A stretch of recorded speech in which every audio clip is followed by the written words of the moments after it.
The source document under examination opens with a highly specific historical quotation. It is Lord Curzon's remark to Ismet Pasha during the Lausanne Conference. Curzon reportedly stated, "You remind me of a music box more than anything else. You play the same old tune every day until you make us thoroughly sick of it, and that tune is sovereignty, sovereignty, sovereignty." Right. And the text immediately utilizes that quotation to introduce its central thesis. Yeah. It contextualizes this frustration from Curzon to highlight a historical clash between two fundamentally irreconcilable definitions of independence. Precisely. According to the document, the first of these is what the author defines as the Tanzimat Westernizers concept. Yes, and the text argues that this specific mindset prioritized territorial integrity above all else. They were focused on maintaining a political facade of independence, even if that meant accepting complete economic subjugation or a formal foreign mandate. To objectively explain this premise to the listener, the text analysis can be compared to a corporate subsidiary arrangement. Right, that is an apt framework. Consider a scenario where a local company retains its corporate branding and its executive board. Outwardly, the entity appears entirely autonomous. Exactly. But behind the scenes, a larger parent corporation dictates all financial strategies and resource allocations. The text asserts that the Tanzimat intellectuals viewed the state through this exact lens. They believed that as long as the Sultan remained on the throne and the geographical borders were intact, the fact that a foreign power controlled the economy did not, negate their sovereignty. Well, opposed to this, the document presents the Kemalist concept. This view, which the text notes was formalized in the Milli Misak, or the National Pact, demanded absolute, unconditional sovereignty. And the text is very clear that this was not merely political. It encompassed economic, legal, and cultural sovereignty as well. Indeed. The author argues that for the Kemalists, any compromise in these sectors equated to colonial status. But to understand how the Ottoman elite became so conditioned to the Tanzimat view, the text traces the roots back to the 1838 trade treaty. Right. The analysis notes that during this era, the United Kingdom agreed to protect the Ottoman Empire against threats from Russia and the internal rebellion of Mehmet Ali. But, as the text details, they extracted the 1838 trade treaty in return. This treaty granted economic privileges that went far beyond traditional capitulations. The document argues it effectively transformed the Ottoman state into an open, colonized market. Exactly. And a crucial detail the text includes here is a directive from Lord Palmerston to the UK ambassador in Istanbul. Yes, the British Foreign Secretary. Right. Palmerston explicitly instructed his ambassador to claim that these radical free trade policies would increase the wealth of the Sultan's subjects and develop local industry. Which the text frames as a method of disguising economic colonization as westernization and development. Precisely. The Ottoman elite, according to the document, internalized this framing, which leads directly into the text's examination of the 1856 Paris Congress. Well, the text presents the Ottoman perception of this Congress as deeply flawed. The European powers formally guaranteed the territorial integrity of the Ottoman Empire. And they supposedly admitted the state into the European family of states. Right. The document details how Ottoman figures like the Grand Vizier Ali Pasha, along with the entire cabinet, openly celebrated this. They operated under the false belief that inclusion in European public law meant the capitulations would eventually be abolished. But the text vigorously unpacks the counterargument. The author asserts that this inclusion was entirely empty rhetoric. The political independence was merely a facade. Exactly. A facade for a puppet government functioning under strict colonial conditions. To substantiate this, the text cites Lord John Russell. Right, the British statesman. The document notes his explicit admission that interfering directly with Ottoman political independence would actually harm British trade. Because, as the text explains, that trade thrived specifically due to the artificially moderate tariffs forced upon the empire. The geopolitical context the text provides here is quite stark. Despite the 1856 guarantee of territorial integrity, Great Britain still proceeded to occupy Egypt, Cyprus, and the Persian Gulf. Furthermore, the treaty itself allowed the great powers legal avenues to intervene internally regarding Christian minorities. Which the text argues completely negated the concept of actual sovereignty. Right. And the document then transitions to the armistice period following World War I, exploring how this Tanzimat mentality persisted in the face of defeat. Yes, the post-war defeatist mindset. The text explores how Ottoman intellectuals during this period actively equated colonization with westernization. The author details a specific memorandum from Demat Ferret submitted to the Paris Peace Conference on June 23, 1919. I mean, the contents of that memo, as described by the text, are quite revealing. Ferret essentially claimed that the Turks had rapidly westernized and successfully joined the European family. And consequently, he formally requested to continue this progress under the explicit protection of the great powers. To which the text notes, French Prime Minister Clemenceau delivered a deeply insulting reply, utterly rejecting the premise. Yet, as the text meticulously catalogs, the pro-mandate stances only proliferated among various figures. Right. The document points to secret agreements made by the Sultan, Vadettin, and Demat Ferret on March 30 and September 8 of 1919. They explicitly proposed placing the state under British protection. And the specific mechanism they proposed is highlighted by the text. They believed that placing UK undersecretaries within Ottoman ministries, while the Sultan remained nominally sovereign, constituted a successful saving of independence.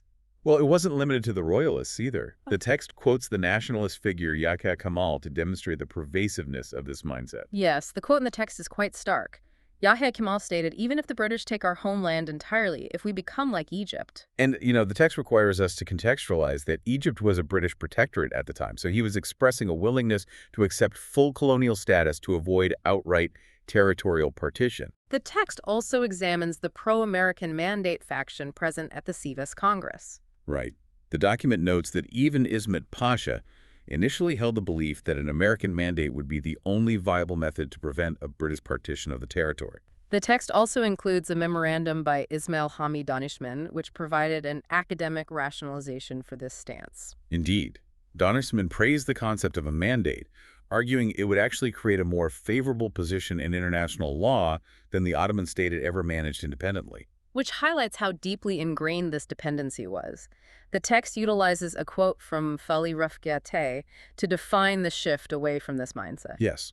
Atatürk observed that the Ottoman Sultanate was fundamentally a semi-colony whose highest ideal was merely preserving territorial boundaries under great power control. Whereas, according to the text, Atay defined the new demand for unconditional independence as a password of revolution. Exactly. It represented a complete ideological break. And the document details how Ataturk championed this new Kemalist concept. Right, formalizing it first in Sivas, and subsequently in Article 6 of the Milli Misak. The text stresses that this article explicitly demanded full freedom in political, judicial, and financial fields. The author includes a critical detail from early 1921. Ataturk's absolute condition for establishing diplomatic relations with the United States was the immediate lifting of capitulations and the guarantee of economic independence. Which naturally leads the text to analyze the first major diplomatic clash of these ideologies, the 1921 London Conference. Well, the text frames this conference as a calculated trap set by the Allies. Right. Their strategy, according to the document, was to offer minor territorial concessions to the Ankara government, with the specific intent of forcing Ankara to accept the severe economic subjugation outlined in the Sevres Treaty. And the text objectively analyzes how the Turkish foreign minister, Bekir Sami, navigated this trap. The document asserts that Bekir Sami operated under the belief that securing political independence alongside economic subjugation was a sufficient victory. Yes, he actually proposed to British Prime Minister Lloyd George that Turkey would defend Western ideals in the region in exchange for an end to the military occupation. When that failed, the text details how Bekir Sami proceeded to sign unauthorized bilateral agreements. He granted France a massive economic sphere of influence in the Cilicia region. And he signed a similar agreement conceding economic superiority to Italy in the western and southern regions. The author notes Bekir Sami's internal logic for these actions. He argued that these mandate-style conditions were actually softer than the heavy terms Britain and France had imposed back at the 1856 Paris Congress. But the text vigorously unpacks the imperialist reality of these rejected deals, citing analysis from the French historian Driot, as well as Hassan Reza Soyak. Let's examine the specific details the text includes regarding the French agreement. France was to receive priority in economic concessions, most notably the highly strategic Gugani mines. Furthermore, the text points out a mandated 50% French capital participation requirement for local enterprises. Right, and they were granted extensive railway management rights. Perhaps most striking is the detail regarding security. The agreement afforded France the right to disarm Turkish fighters while simultaneously embedding French military officers within the Turkish security forces. Which is why the text quotes Dryle, referring to the agreement as a diplomatic masterstroke for France, as they effectively inherited Germany's pre-war Baghdad railway legacy. The document states that Ataturk immediately recognized this as a transparent attempt to impose the Allied tripartite agreement's spheres of influence under a different legal framework. Exactly. Consequently, the text notes Ankara's absolute rejection of these deals and Bekir Sami's subsequent resignation. The analysis then shifts to the aftermath of the second victory at Annunu, which the text argues forced the UK to tentatively seek diplomatic contact with Ankara. But the text extensively documents the sheer British shock at the Turkish demands. Right. The document cites a secret note dispatched to London by Acting High Commissioner Radigan and a diplomat named Ryan. They explicitly warned their superiors that the Kemalists were strictly adhering to the Milli Misak and genuinely sought absolute Turkish hegemony within their borders. The text also details the correspondence initiated by British General Harrington. When he contacted Ankara, Ataturk replied on July 7, 1921.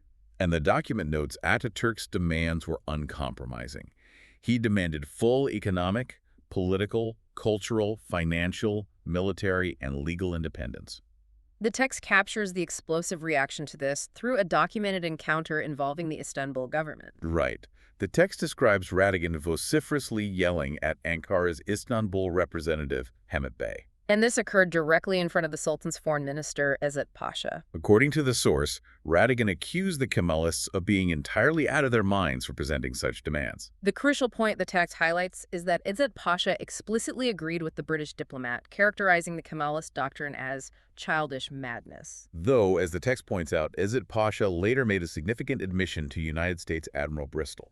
Yes, the text notes he admitted that Ankara's absolute refusal to bargain over economic resources was the fundamental reason Bekir Sami's deals had been rejected.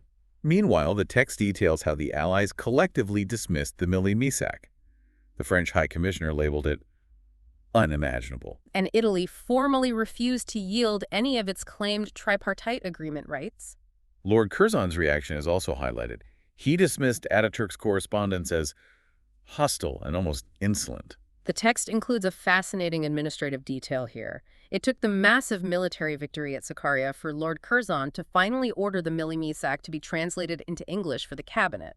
And even after reading it, the text notes that Curzon's October 7, 1921 memorandum insisted that the Sev's financial and economic obligations must remain firmly in place. Which sets the stage for the next ideological clash detailed in the text: the negotiations with the French representative, Franklin Bouillon. Right.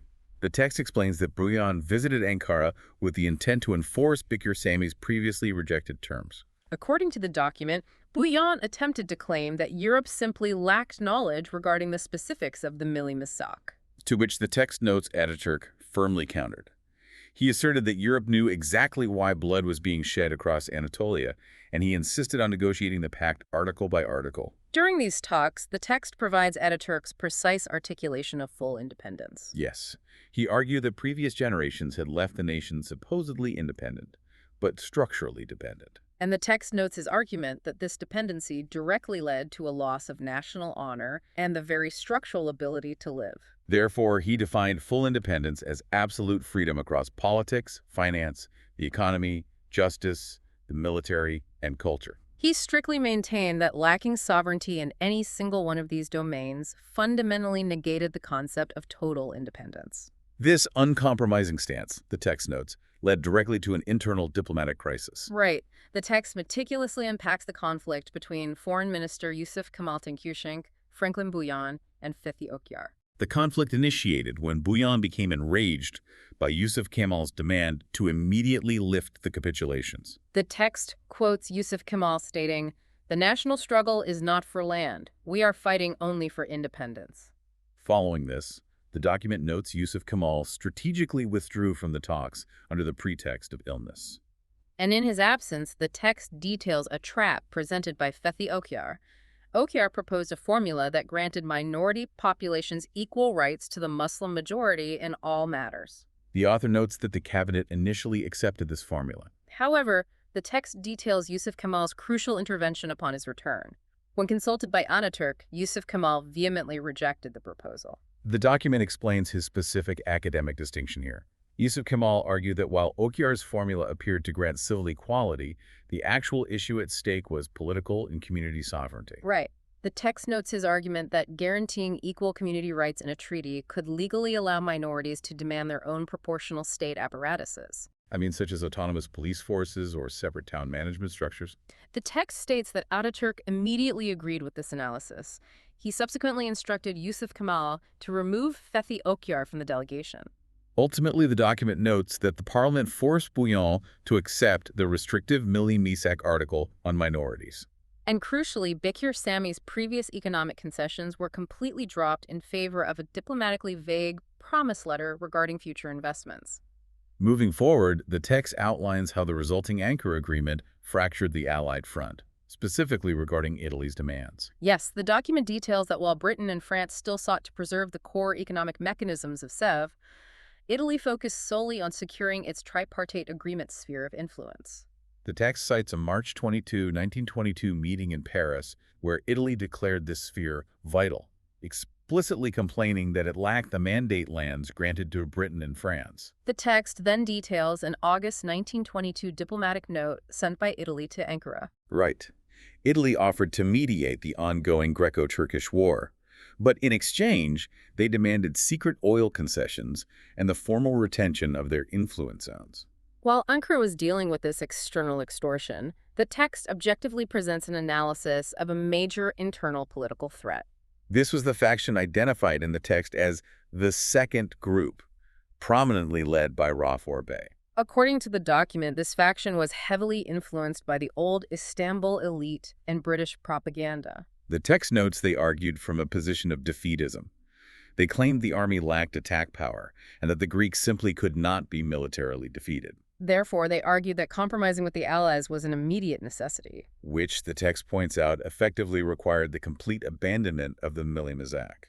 The document details Ataturk's forceful response to this faction during a secret parliamentary session on March 4, 1922. Right. He argued that national survival strictly required military confrontation, and that yielding to external advice for compromise would lead to structural ruin. The text notes his profound assertion that moral collapse begins with fear, which leads cowards to voluntarily surrender their sovereign existence to foreigners. His stated goal, according to the document, was to equip the thinking minds of the parliament with a new, uncompromising faith. And the text notes this was followed by the army successfully attacking and driving out the opposing forces. Having secured the military victory, the text then shifts its analytical focus to the diplomatic battle for economic sovereignty at the Lausanne Conference. The document explains Turkey's overarching strategy here in great detail. The delegation conceded on significant territorial issues, specifically to fight to the death for economic independence. Let's review the specific concessions the text lists. İsmet Pasha accepted the exclusion of the resource-rich region of Mosul to avoid the total breakdown of negotiations. He also gave up the territory of Karalas, though the text notes this was later creatively regained as a Greek war reparation. Furthermore, the document points out he accepted a demilitarized, internationally managed Straits region, which the text mentions deeply angered Turkey's only geopolitical ally, the Soviet Union. To explain the rationale behind these sacrifices, the text quotes İsmet Pasha's February 27, 1923 statement to the parliament. Yes. He stated, "We'd rather live free and independent in a core Turkish homeland. We compromised on land, but acted to maximize our interests in economy, finance, administration." Conversely, the text provides an exhaustive catalog of the Allied economic demands presented at Lausanne, designed to maintain an open market.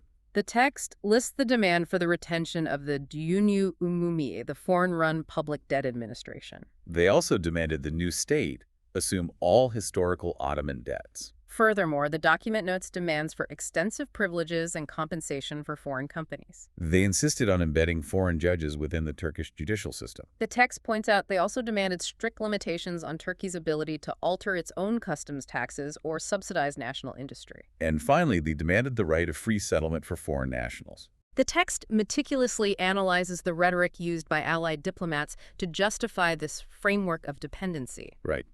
It cites Lord Curzon's address on December 2, 1922.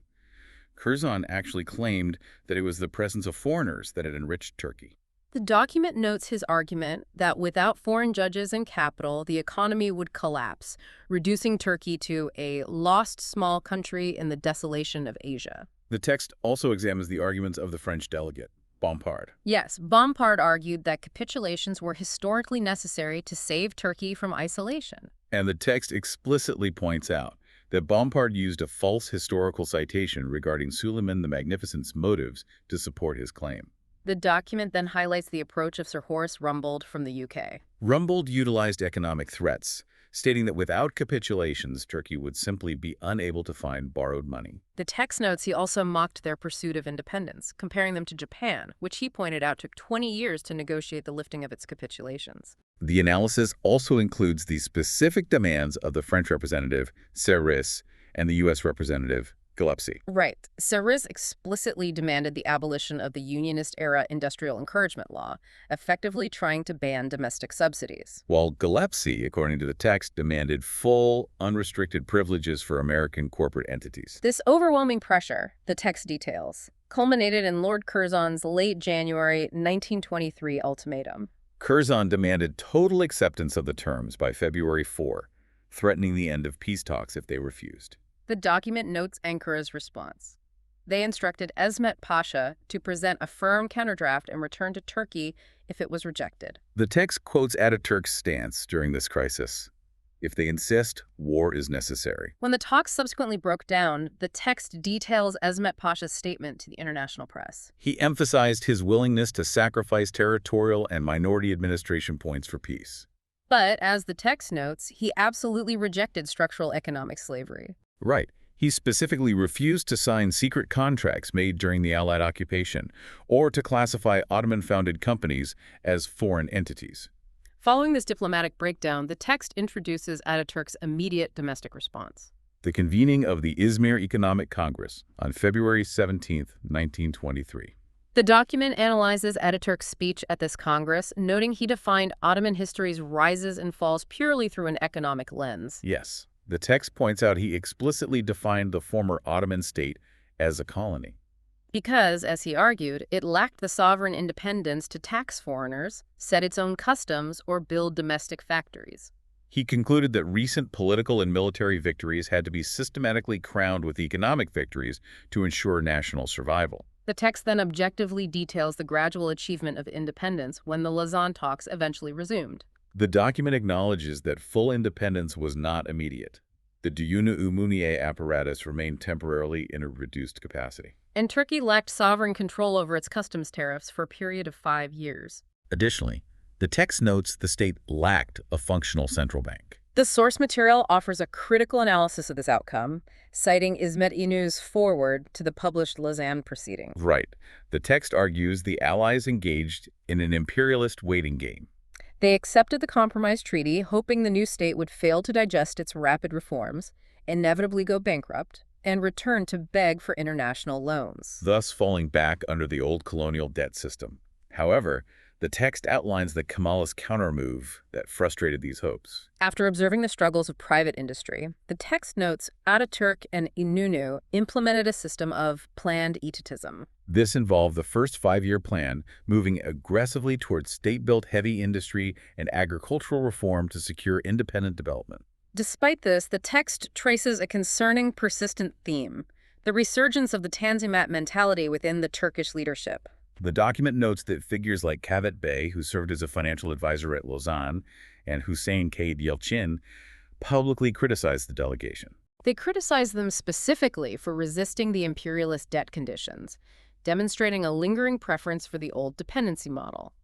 The text further examines this ideological divide through its critique of the Perver Party. Yes, the Progressive Republican Party, which the text notes was founded by prominent leaders of the War of Independence. The document cites several specific instances to argue this party opposed the absolute economic independence doctrine. It references a January 21st, 1924 speech by Ralph Orbay where he rejected further systemic revolution as structurally harmful to the economy. The text also notes that Kazım Karabekir reportedly mocked the Milli Misak during the Izmir Congress. Perhaps most significantly, the document quotes the party's General Secretary, Ali Fuat Sevesoy. Right. The text highlights his statement that the nation could cooperate with Western imperialism and capitalism. Sevesoy explicitly favored utilizing foreign capital with state guarantees over the Kemalist policy of building state-owned railways. Which leads the text to methodically explain the Chester Project. The document details this massive proposed influx of United States capital,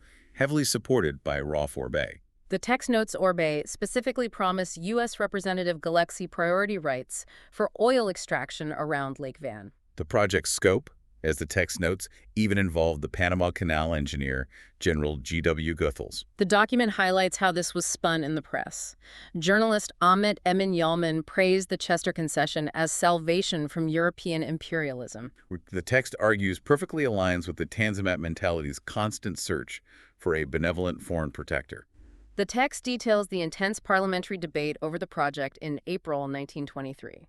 It notes that Public Works Minister Muhtar Bey, who the text specifies was previously beaten by Salol Bayar for favoring foreign railways, heavily praised the concession. Fevzi Bey also supported it, and the text notes Ralph Orbay finalized it, securing a massive parliamentary vote of 185 to 21. While the text acknowledges the concession was ultimately canceled in December 1923, it utilizes the event to assert that the underlying mentality of dependency had vigorously survived. The document unpacks another highly specific claim regarding this enduring mentality, focusing on the origins of the Serbist Fırka, or Free Party. The text links the founding of this party by Fethi Okyar directly to an ongoing international debt conflict. According to the document, despite İsmet Pasha's fight at Luzon to pay debts in paper money, Ambassador Fethi Okyar signed a 1928 agreement with France. And this agreement committed Turkey to pay its debts in gold. The text notes that during the Global Depression, Prime Minister İsmet declared payment in gold economically impossible. Subsequently, the document states Okyar complained directly to Ataturk regarding this refusal. The text highlights Ataturk's intervention on August 7, 1930. He warned Okyar to remove the gold payment issue from his new party's program. Ataturk argued that adopting a pro-creditor stance would severely weaken Okyar's political standing. Building on this narrative, the text concludes by outlining the author's final historical assertions regarding the legacy of this mindset. The document asserts that the Serbist Party was born as a fundamentally pro-foreign capital establishment. And it makes the claim that this specific ideological line was subsequently followed by the Democrat Party under Bayar and Menderes. To finalize its thesis, the text draws a direct critical parallel across several decades. Yes, the document equates the 19th century Tanzimat vassal view directly with İsmet Pasha's own signing of the 1963 Common Market, or Ankara Agreement. The text ultimately summarizes its thesis by concluding that Ataturk's vision of absolute independence strictly required friendly relations with everyone, especially immediate neighbors. The document argues this diplomatic neutrality was essential to ensure uninterrupted, independent domestic development. And the text asserts that the abandonment of this specific foreign policy architecture after Ataturk's death led directly to the abandonment of independent development, which the document concludes was the direct, inescapable consequence of the lingering Tanzimat mandate mentality.